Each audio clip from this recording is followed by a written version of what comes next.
கல்யாணமா?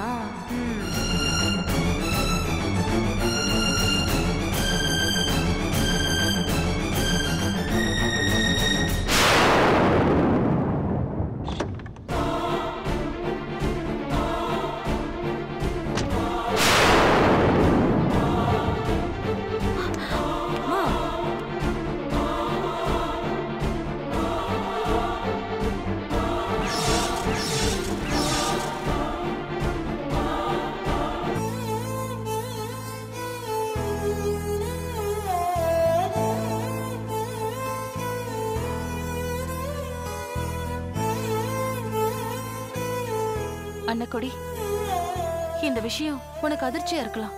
ஆனா வேற வழி இல்ல. இத பத்தி வீட்டுக்குள்ள உட்காந்து நிதானமா பேசிக்கலாம். முதல்ல ஆரத்தியை கரைச்சு எடுத்துட்டு வாமா. சங்கரி, நீ போய் ஆரத்தியை கரைச்சு எடுத்துட்டு வா. ஏய் நில்லு. யாருக்கும் நடந்த கல்யாணத்துக்கு நாம எதுக்கு ஆரத்தி எடுக்கணும்?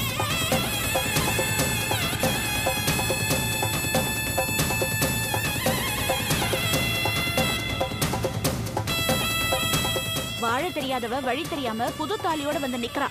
முதல்ல இவட இங்க இருந்து போக சொல்லு சங்கரி.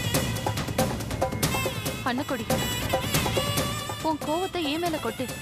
பாவம் கௌரி, இவளை வற்புறுத்தினது நான் தான். நான் எப்படிக்கா உங்க மேல என் கோவத்தை கொட்ட முடியும்? நீங்க எனக்கு வாழ்க்கை கொடுத்த தெய்வமாச்சே. எனக்கு நல்ல வாழ்க்கையை உருவாக்கி கொடுத்துட்டு அதுக்கு பரிகாரமா என் மகளோட வாழ்க்கையை இந்த மாதிரி தெருவுல கொண்டு வந்து நிறுத்திட்டீங்களே. நீ நினைக்கிற மாதிரி கௌரியோட வாழ்க்கை ஒண்ணு தெருவுல வந்து நிக்கல. அவ பேசாதீங்க, நீங்க பேசாதீங்க. உங்களாலதான் என் மானம் மரியாதை கௌரவம் எல்லாம் இந்த மாதிரி மண்ணுல விழுந்திருக்கு. மொத்தம் எனக்கு 4 பொண்ணுங்க. அதுல முத பொண்ணு திருட்டு தாலி கட்டிட்டு வந்து நிக்கிறா. இதுக்கு மேல மத்த 3 பொண்ணுங்களை நான் எப்படி கௌரவமா கரையேத்துவேன்? பெத்தவ நீயே உன் வாயால கௌரி கழுத்துல ஏறின தாலியே திருட்டு தாலின்னு சொல்லாத. கௌரவமா எங்க முன்னிலையில வச்சு தெய்வத்துடைய துணையோட ஏறின மங்களகரமான தாலிதான். 1000 பேர் பார்த்தாலும், 1,00,000 பேர் அச்சத போட்டு ஆசீர்வாதம் செஞ்சிருந்தாலும் அம்மா பார்க்காம அவ ஆசீர்வாதம் இல்லாம ஏறின தாலி திருட்டு தாலி தான். திருட்டு தாலி தான். திருட்டு தாலியே தான். எல்லாருமா சேர்ந்து கௌரியோட வாழ்க்கையை சீரழிச்சிட்டீங்க. அவ வாழ்க்கை நாசமா போச்சு. இவ்வளவு நல்ல இடத்துக்கு மருமகளை அனுப்புறதா இருந்த எல்லாருமா சேர்ந்து கொட்டி கவுத்துட்டீங்களே. போதும், நிறுத்து. என்ன நீ கௌரிய நல்ல இடத்துக்கு அனுப்ப பாத்தியா? அந்த அச்சுதன் வீட்டுல கௌரி விளக்கேத்த போனா அந்த வீடு நல்லா இருக்கும், சந்தோஷமாவும் இருக்கும். ஆனா கௌரி அவ நல்லா இருப்பாளா? சொல்லு, கௌரி சந்தோஷமா இருந்திருப்பாளா?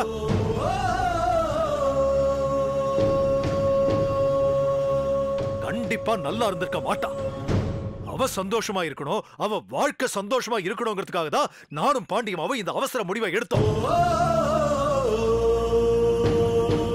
நாங்க சொன்னோங்கிறதுக்காக கௌரி ஒண்ணும் உடனே கழுத்துல தாலியை வாங்கிக்கல. முதல்ல என்ன நடந்துச்சுன்னு கொஞ்சம் அமைதியா கேளு.